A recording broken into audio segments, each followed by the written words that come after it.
Bismillahirrahmanirrahim. Assalamualaikum dan salam Malaysia Madani. Bersama saya Amira Akila dalam Next Step 10 terhangat. Kami akan bawakan kepada anda 10 berita Malaysia paling trending pada hari ini 11 Januari 2024 bersamaan 29 Jamadil Akhir 1445 Hijrah. Jangan lupa untuk subscribe YouTube Next Step TV dan follow Facebook Next Step Malaysia.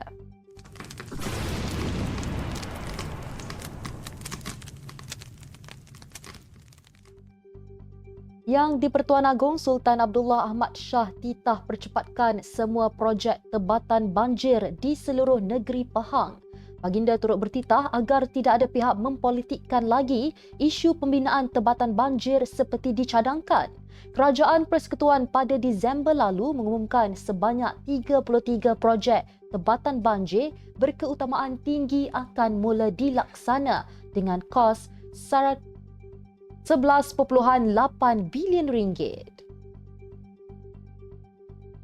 Perikatan Nasional menyifatkan tuduhan bahawa gabungan itu merasuah Yang di-Pertuan Agong sebanyak 1 bilion ringgit untuk menjatuhkan kerajaan sebagai satu fitnah melulu yang jelek, keterlaluan dan tidak masuk akal.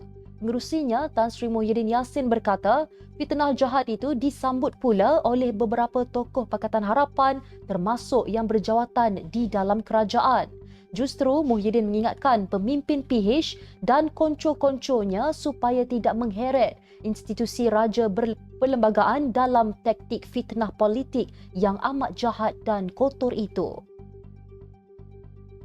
Ahmad Zahid Hamidi menyifatkan Badan Peguam Malaysia sebagai pihak yang menyibuk kerana ia tidak mempunyai kedudukan undang-undang untuk mencabar keputusan Peguam Negara yang memberikan pelepasan tanpa pembebasan DNAA kepada timbalan Perdana Menteri itu.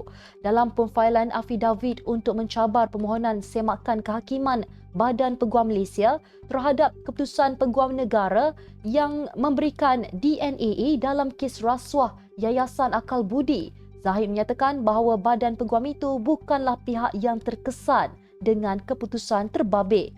Malah, kata Zahid, Badan Peguam Malaysia bukanlah pihak yang mengadu maupun mangsa dalam tuduhan jenayah terhadap dirinya. Perbuatan khianat membaling molotov koktail terhadap kediaman Ahli Parlimen Beruas Ngeh Kuham tidak boleh diterima dan perlu diadili melalui tindakan undang-undang. Justru, Setiausaha Agong Bersatu Datuk Seri Hamzah Zainuddin menggesa pihak polis untuk segera memburu dalang sebenar di sebalik kejadian khianat itu sambil menyifatkan ia bercanggah dengan undang-undang malah mencabuli prinsip kehidupan masyarakat dalam negara yang aman dan harmoni. Terdahulu, media melaporkan kediaman serta 3 kereta milik Kuham di lorong Semarak Jaya, Air Tawar, Manjung terbabit kebakaran dengan polis mengesahkan kebakaran itu berpunca daripada perbuatan khianat. Hasil penemuan botol digunakan sebagai bom petrol atau molotov koktail di lokasi kejadian.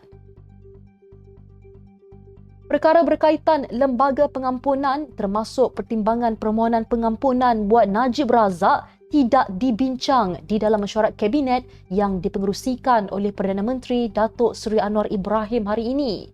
Jurucakap Kerajaan Fahmi Fazil berkata, ketika diminta mengulas mengenai laporan Channel News Asia bahawa permohonan bekas Perdana Menteri yang kini dipenjara itu akan didengar dalam sesi lembaga pengampunan pada Minggu ke-3 Januari.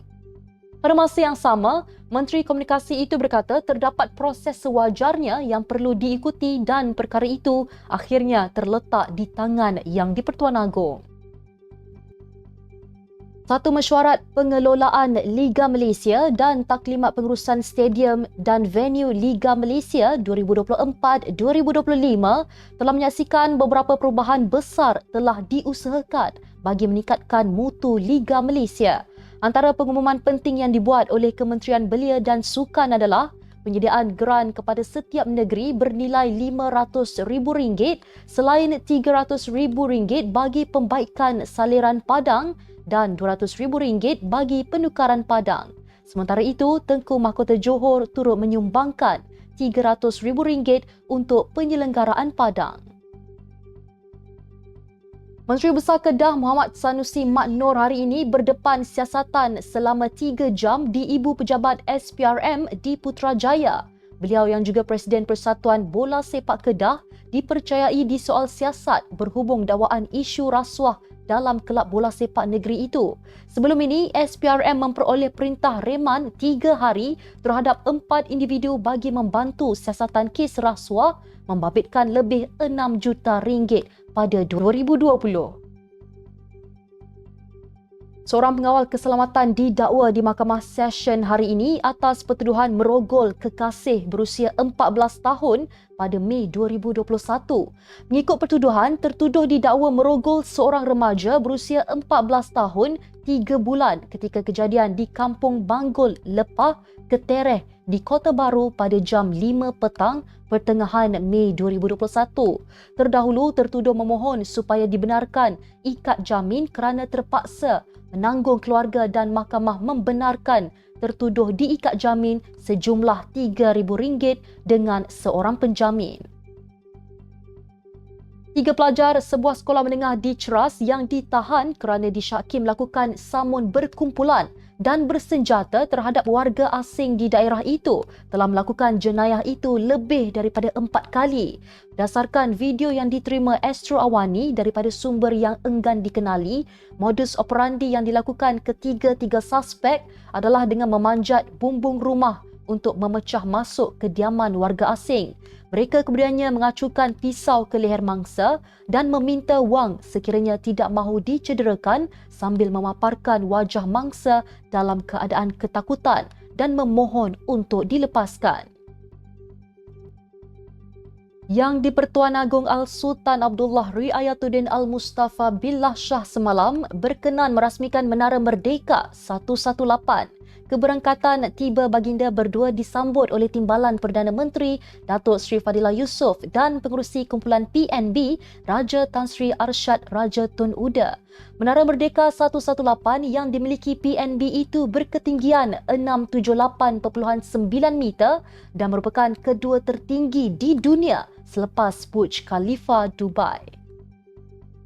Sekian sahaja 10 terhangat Malaysia hari ini. Jangan lupa bersama dengan saya setiap hari pada waktu yang sama untuk ikuti 10 berita Malaysia paling trending hanya di 10 terhangat Malaysia. Follow Facebook Netstat Malaysia dan subscribe YouTube Netstat TV. Netstat Malaysia menjangkau informasi, mengorak inspirasi. Saya Amira Akilah. Assalamualaikum dan salam sejahtera.